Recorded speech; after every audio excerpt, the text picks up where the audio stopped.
برشلونة متخوفة من النجم المغربي أشرف حكيمي قبل قمة يوم غد، واللاعب يوجه تصريحات نارية لجماهير برشلونة.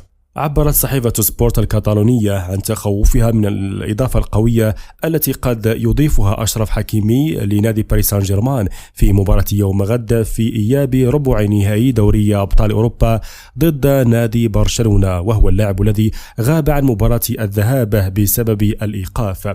صحيفة سبورت عنونت مقالة حول هذا الموضوع بالقول: إنريكي يستعيد خدمات أخطر أسلحته ضد برشلونة أشرف حكيمي. وقالت في المقال: لويس إنريكي يستعيد حكيمي بعد انقضاء عقوبة الإيقاف في مباراة الذهاب. أما صحيفة آس الإسبانية أوردت أن عودة الدولي المغربي أشرف حكيمي من الإيقاف في مباراة إياب ربع نهائي دوري أبطال أوروبا ضد برشلونة تثير قلق هذا الأخير قبل المواجهة، نظرا للقيمة المضافة التي يقدمها كظهير أيمن للفريق الباريسي.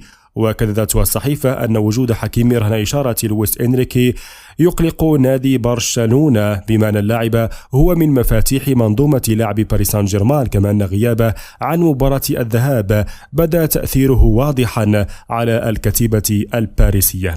من جهة أخرى، أدلى النجم المغربي أشرف حكيمي بتصريحات نارية وحماسية كلها ثقة خلال الندوة الصحفية التي عقدها الفريق الباريسي اليوم، والخاصة بالمباراة التي ستقام يوم غد. وجاء في تصريحاته ما يلي: لقد جئنا إلى هنا برغبة بتغيير ما حدث في مباراة الذهاب. جئنا لتحقيق الفوز والعودة بالانتصار والتأهل إلى باريس. لقد تحدثنا وحفزنا بعضنا البعض. لم نتمكن من خوض مباراة الذهاب بسبب الإيقاف، ولكن قدمنا فيها مباراة جيدة، لكننا لم نتمكن من الفوز. غدا سيتعين علينا تقديم كل شيء لتحقيق الانتصار. وأضاف: أشعر أن كيليان مبابي متحفز للغاية للمواجهة مثل بقية الفريق، وقد حان الوقت لإظهار أننا مستعدون وتغيير نتيجة مباراة الذهاب.